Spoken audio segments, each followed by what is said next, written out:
হাতে একটা বড় হেলমেট ছিল। হেলমেট দিয়ে তিনি আমার ভাইপো দাদা ভাগনা দুলাল সরকার এবং সৌগত সরকার এবং তমাল বারৈকে প্রচণ্ড পরিমাণে আপনার হেলমেট দিয়ে মাথায় বাড়ি মারে। কারণ উকিল ডাক্তার পুলিশেরও আপনার যা জীবনে কোনো নিশ্চয়তা নেই।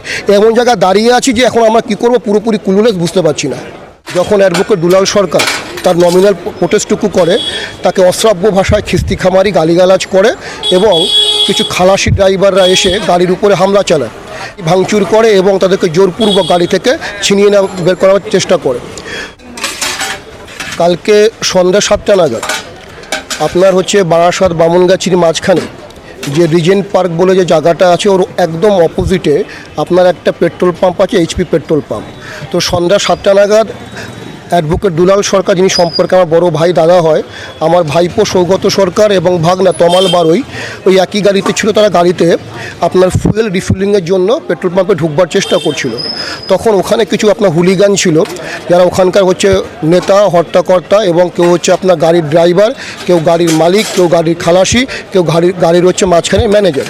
তারা ইচ্ছাকৃতভাবে আমার দাদার সঙ্গে বাগবিতণ্ডা শুরু করে, পেট্রোল পাম্পে গাড়ি ঢুকতে বাধা দেয়।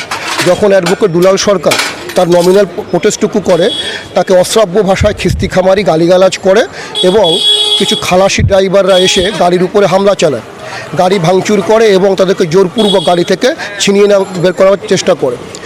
তারা প্রতিহত করার চেষ্টা করলে নাটা মণ্ডল বলে একটা ওখানকার লোকাল নেতা এবং যে ওখানকার লেবার কন্ট্রাক্টর, তার হাতে একটা বড় হেলমেট ছিল।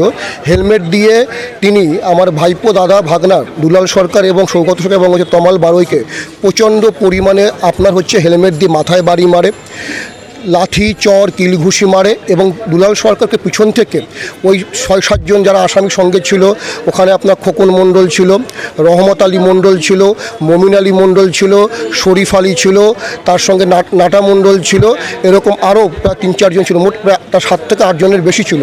তারা পিছন থেকে দুলাল সরকারকে এইভাবে আপনার গলা চোখ করে ধরে, তিনি প্রায় সেন্সলেস হয়ে মাটিতে পড়ে যায়। মাটিতে পড়ে যাওয়ার পরেও তার বুকের উপরে উঠে তাকে এলোপাথারি চর কি লাঠি ঘুষি মারে।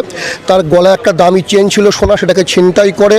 সে একজন রিনন লয়ার, তার পকেটে প্রায় ফিস ছিল প্রায় 1030-এর মতো ক্যাশ ছিল, এটা পকেট থেকে ছিনতাই করে এবং আমার ভাইপো সৌগত সরকারকে রানিং গাড়ির নিচে ছেড়ে দেওয়ার চেষ্টা করে।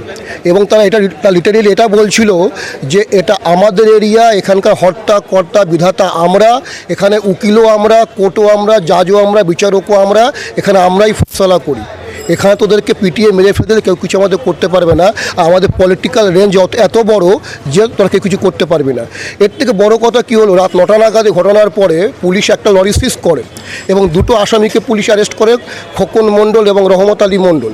খোকন মণ্ডল নাটা মণ্ডলের খুব কাছের লোক এবং শরীফ আলী গাড়ির মালিকের খুব কাছের লোক, তার পলিটিক্যাল ইনফ্লুয়েন্স খুব বেশি। তাকে পুলিশ অ্যারেস্ট করে নিয়ে যাওয়ার পরেও তাকে পুলিশ লকআপে ঢুকায়নি। তিনি ভিজিটিং চেয়ারে বসে মোবাইলে গেম খেলছিল কানে হেডফোন দিয়ে। তা আমি যখন পুলিশকে বললাম যে আসামি আপনার চেয়ারে বসে মোবাইলে গেম খেলছে কানে হেডফোন দিয়ে, লকআপে ঢোকাননি, পুলিশ বিভিন্ন অজুহাতে ব্যাপারটা এড়িয়ে গেল। অবাক করার বিষয়, আমি যখন আসামি ছবিটাকে তুলি আমাকে বাধা দেওয়ার চেষ্টা করে, তখন বুঝি কিছু একটা অসৎ উদ্দেশ্য আছে।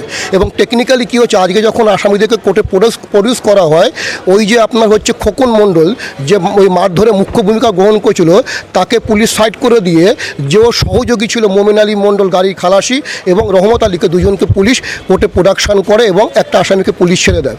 যার কোনো উত্তর পুলিশ কোর্টকে দিতে পারেনি কেন আসামিকে ছেড়ে দিয়েছে অ্যারেস্ট করবার পরেও, এবং কোর্ট লাস্ট অর্ডার দিচ্ছে 5টার মধ্যে ছেড়ে দেওয়া আসামিকে তুলে নিয়ে আসতে হবে। এবং যে এই কাজে মেইন যে যারা কিংপিন ছিল, শরীফ আলী যে গাড়ির মালিক এবং তার ম্যানেজার নাটা, তাদের বাড়ি জগদীঘাটায়, তারা খুব ফেমাস ওখানকার নেতা এবং গুন্ডা এবং মস্তান। তারা পুলিশের নাকের ডগা দিয়ে ঘুরছে, কিন্তু পুলিশ বিভিন্ন অজুহাতে আসামিদের অ্যারেস্ট করছে না, রুলিং পার্টির পলিটিক্যাল ইনফ্লুয়েন্সের কারণে। 3 জন অ্যাডভোকেটকে কিছু গুন্ডা সবার সামনে মেরে ফেলার চেষ্টা করছে, মব লিঞ্চিং করছে। আজকে পুলিশের ভূমিকা ছোটো জগন্নাথের মতো আসামিকে থানায় বসে সোয়াপ করে দিচ্ছে। কোনো পলিটিক্যাল নেতার মদতে তারা বলেছে কাকে অ্যারেস্ট করতে হবে, কাকে রাখতে হবে, কার এফআইআর নাম থাকবে। যেখানে আমার 7 জন আসামির নাম দিয়েছি, পুলিশ মতো 3 জন আসামির নাম তুলেছে, বাকি আসামির নাম পুলিশ এফআইআরও তোলেনি। এবং পুলিশ আপ্রাণ চেষ্টা করছে যে আজকে পুলিশ উকিলদের বাঁচাতে চাইছে না, কিন্তু আসামিদের বাঁচাতে চাইছে। এটা বর্তমান আমাদের পশ্চিমবাংলার ল অ্যান্ড অর্ডার, এবং এখানে কোর্টের ভূমিকা আমরা কী আর বলবো। কোর্ট একটা অর্ডার দিয়েছে এবং যেটা জানতে পারছি পুলিশ এ ব্যাপারে কোর্টের অর্ডার রাখবে কিনা এতে অনেক সন্দেহ আছে। বেসিক্যালি হচ্ছে পুরো রাজ্যটা আপনার হুলিগানদের হাতে চলে গেছে। এখানে সাধারণ মানুষ ছাড়ুন, উকিল, ডাক্তার, পুলিশেরও আপনার হচ্ছে যা জীবনে কোনো নিশ্চয়তা নেই।